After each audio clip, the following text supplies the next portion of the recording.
When I think about design, I think about Michelangelo, the sculptor. He was famous for many things. Painting was one of them, but sculpting was always what he identified most with.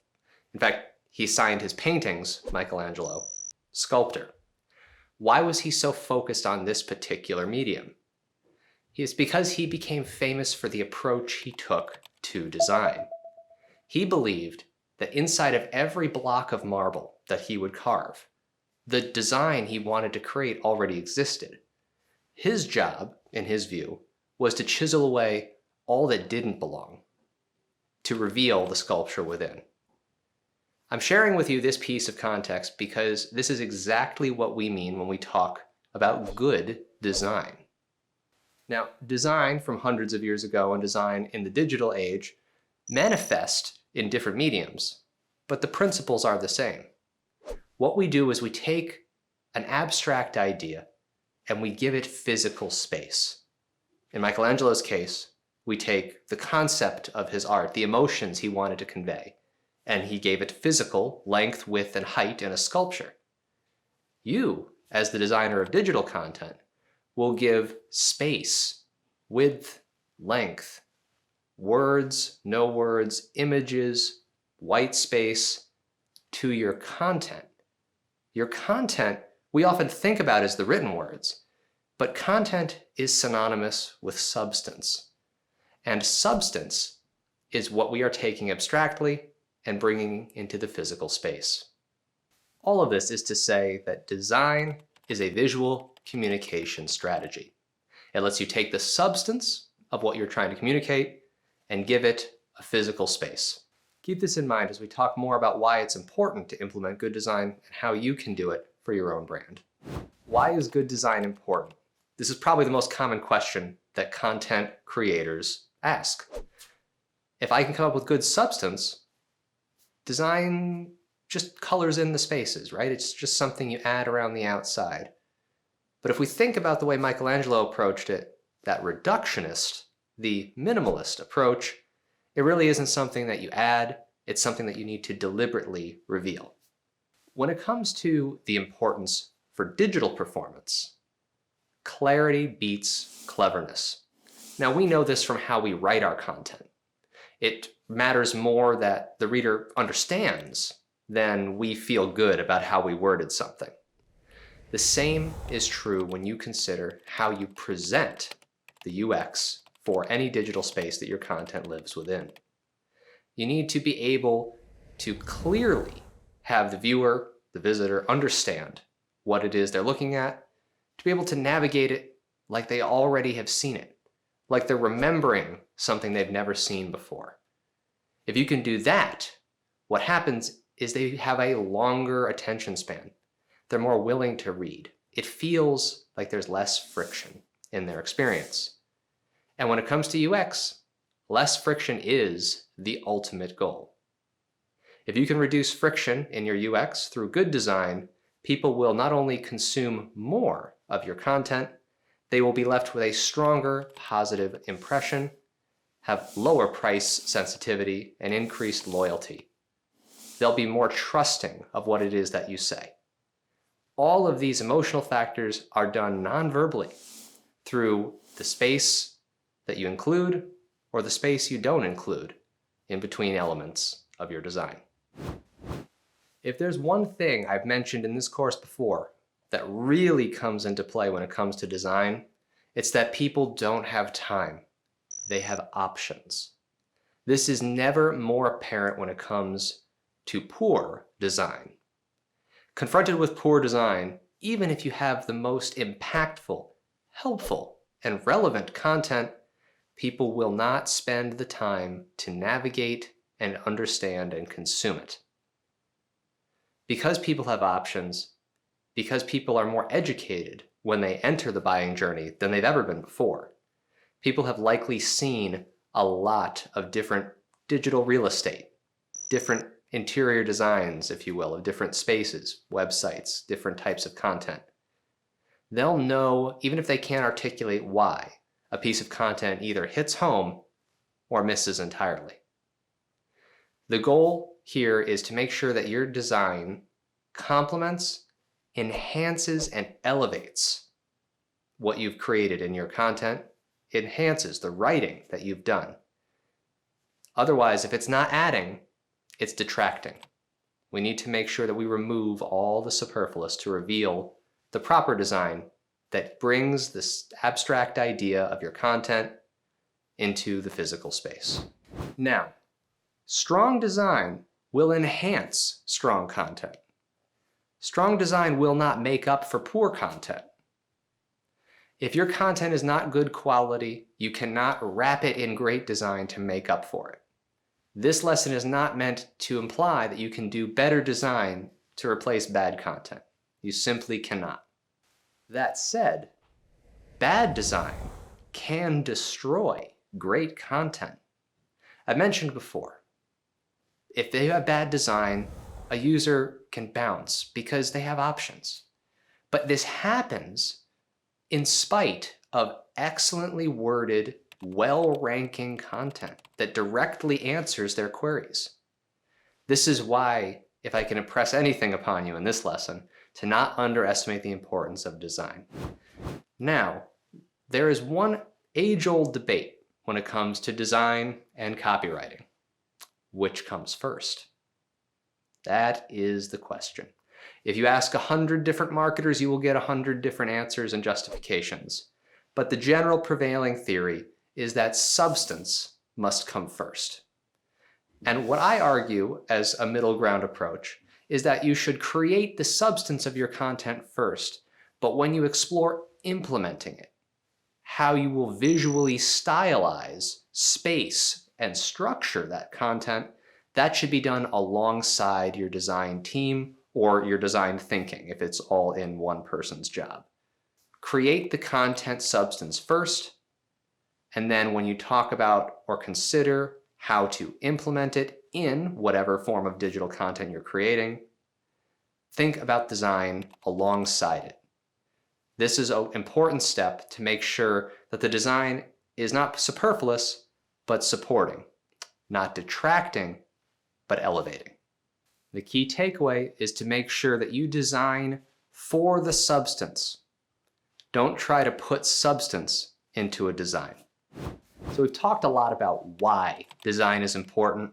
We've defined it. I want to get into the specifics now of what good design looks like when you implement it for your brand. There is no standard good design. There are design guidelines and standards and best practices for sure. But for you to have a site or any piece of visual digital content that is yours and not a copy of your competitor, we need to implement those best practices in a way that bring your brand's personality to life. A style guide is how we bring your brand to life. A style guide is a document, think of it very similar to your SEO briefs. If you don't already have one, work with your design team on it. This should have standardized, agreed upon rules that allow you to reference what you need to create and how you will present things visually in different circumstances. The most common thing at the very top of the standard list is font choice. Everybody chooses a font that meets their brand, but you have to consider that you should have multiple fonts chosen in your style guide. A primary font, a secondary, even a tertiary font are good ideas to have because if you're coding these into a website, different browsers, different devices may have different fonts loaded. So to be able to have a style that is predetermined will ensure that your brand design is cohesive even when substitutions need to be made. Make the deliberate choice up front so you don't have an accidental application, an accidental outcome when you trust the browser to make a substitution for you. The next thing I want you to make sure you have in your style guide is heading, your text hierarchy. H1, H2, H3, H4, go all the way down, H6, H7 if you need to. What does your body text look like? What does your lead paragraph look like? Do you have a rule for subheadings? Do you have a rule for block quotes and or pull quotes? Do you have highlighting? Do you have URL link rules? You should. All of the things I just listed are very important in a style guide document. When you decide these ahead of time, all of a sudden you begin to have a design language that begins to manifest throughout all of your content. If H1 and H2 are always the same through your standardized document, you can create endless amounts of content and they will all feel like they are part of the same design family. This is important especially with cross-linking. You don't want people to move from one content piece to another and lose the ability to navigate because the rules visually are different on each document. This is one of those where bad design can destroy good content moments. If you do not have consistency as the number one rule, your content will not perform as well as it otherwise could. After font and hierarchies, we need to move into a color schema. Your brand, no doubt, has colors associated with its logo. We need to set up a similar and broader definition of where colors should be used throughout your content. A specific color for bolding text. Is it the same color as your body, only a heavier weight? Or are your bolded texts a different color? What color are your hyperlinks? Are they a standard blue or are they a branded color? What is the mouse over versus clicked or not yet clicked conditions of those links? All of these things need to be decided in your color schema. Oftentimes it's important to not introduce too many colors at the same time. Most brands will have one or two primary colors, a secondary color, and a tertiary accent.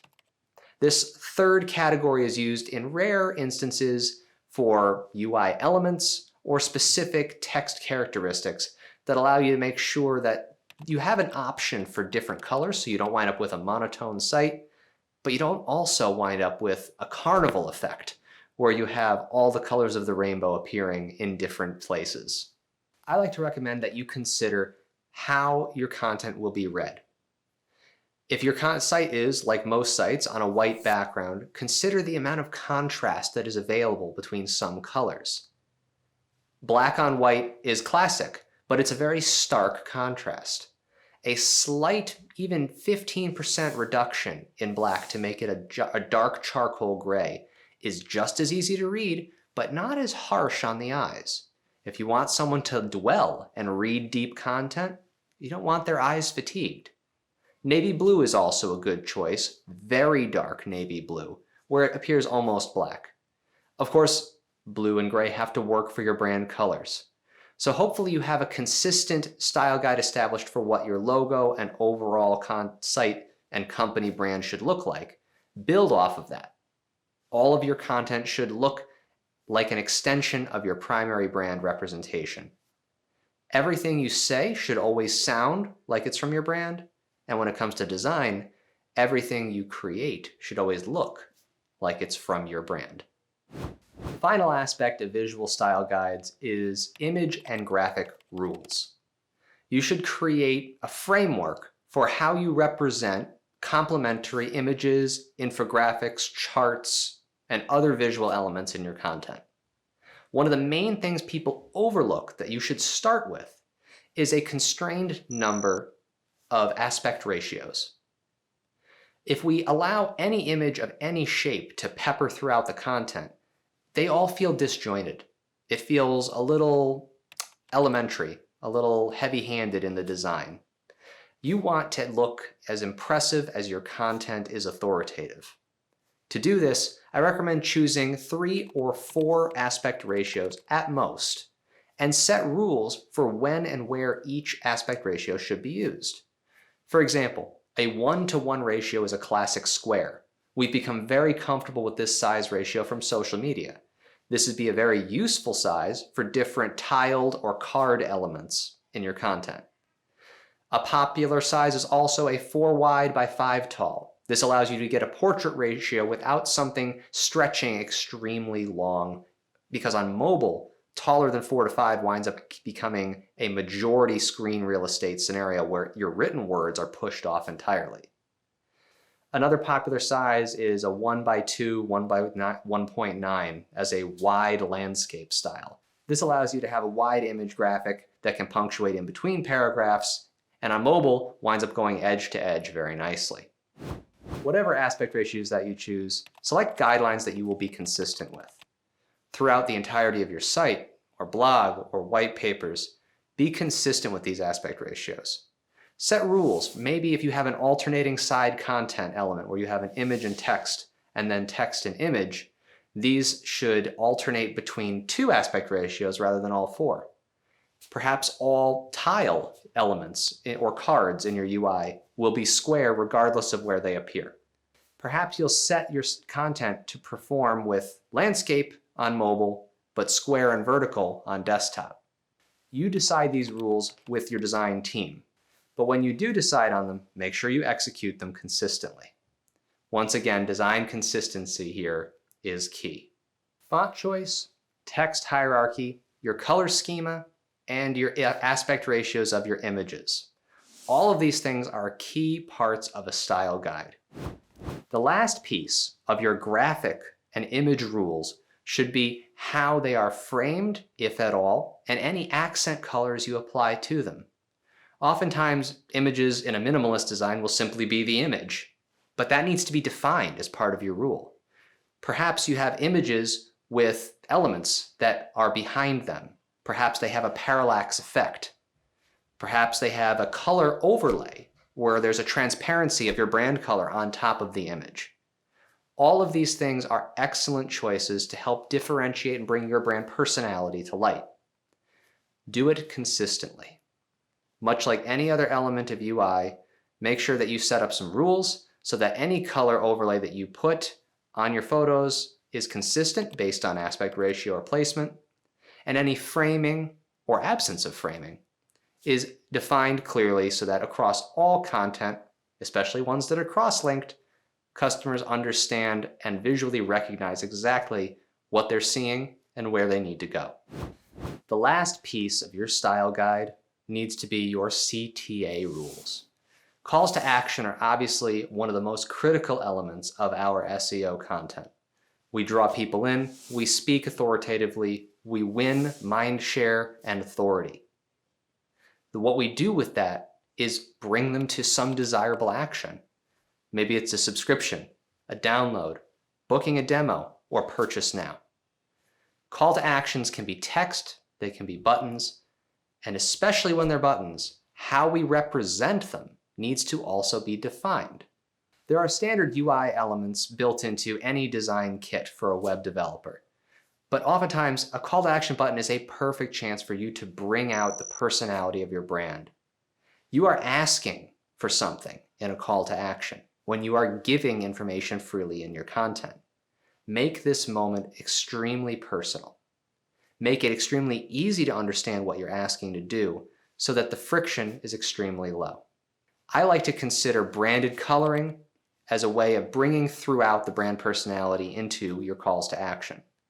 The other thing I like to consider is whether your buttons are shaped the same way as other design elements in your site, and even harken back to certain design dimensions or shapes or curvatures from your company logo. This is a way of making it all feel consistent, not that you've brought them in and all of a sudden are baiting them into some sort of standardized canned sales tool. Whether you're doing a text or button-based CTA, make sure the language is clear. Remember the rule from earlier. Clarity beats cleverness. And lastly, if you are going with plain text calls to action, consider a hierarchy rule for CTA text. Something that is distinct and different from all the header text, the body text, your bolding or highlighting or pull quotes. It needs to be obviously a call to action and not debatably part of your content. The font you choose, the hierarchy you define, the image rules you establish, and the color schema that you put together. All of these elements are absolutely fundamental to a style guide for your content. Use a structure like this to make sure that your brand personality comes to life through your content, but you do it consistently, so that especially when you have cross-linked or returning visitors, they are familiar and comfortable with what they are seeing. Familiarity and comfort creates more trust, and when you have more trust, you're more likely to drive performance from your content. We've talked about how good design can drive performance, how good design can destroy great content, but good design can't make up for poor content. And we've also talked about what you can do to implement good design for your brand efficiently through a style guide. Now I'd like to describe a homework assignment for you to practice what you've learned on your own. In this lesson's homework, I want you to take on the task of building a style guide for your content. Talk to your design team if you have one. Work with them on color schema and on general suggestions for font and structure. Combine this with what you know as an SEO expert for header hierarchy. Build out your own rules for which font, secondary and backup fonts, which hierarchy for H1, 2, 3, and so forth you want, as well as other text accents like highlighting, pull quotes, and block quotes. Build out all of these rules alongside a color schema. Extend your brand color guidelines into content rules. And you can even code this into your web development platform of choice so that you have an easy to implement structure for future creation of content. All of these elements that we discussed in the lesson should be defined with specific use cases that are relevant to your brand. You know the types of customers that you have. I want you to define where and when you use different fonts, different heading hierarchies, different colors, different image aspect ratios, based on what will reach your customers most effectively. Make sure that each use case is clear and specific so that any gray areas can easily be parsed as to which condition of style guide they need to follow.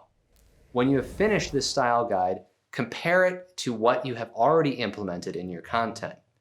You may find many opportunities for revision. You may find that some content informs you of an area you didn't consider when designing your style guide. Use this initial review as a two-way street, but once you finalize your guide, consider it a hard and fast rule that should only be reviewed periodically, but not content by content. Remember, any major changes to this style guide should result in a consistency overhaul across all content that you have. Changes to this document are tantamount to a rebrand of your company. This is not something you should take on lightly, and so when you build it, make sure you have buy-in from all stakeholders, and it's something that you're willing to invest in implementing the key changes. To recap, we have learned why great design enhances great content. It makes your UX higher performing, more comfortable, and more trustworthy. It does not make up for poor quality content, but it can take good content to the next level. And while good design might be the last thing you want to think of when it comes to SEO, do not overlook it. It may well undermine all the other good work that you've done. Thank you so much for learning with me. I'm Mike Phillips, and if there's one thing I want you to remember, it's that when it comes to good design, it's not about adding, it's not about increasing, it's not about putting on things to the content you make. It's about removing everything superfluous until only the great design remains.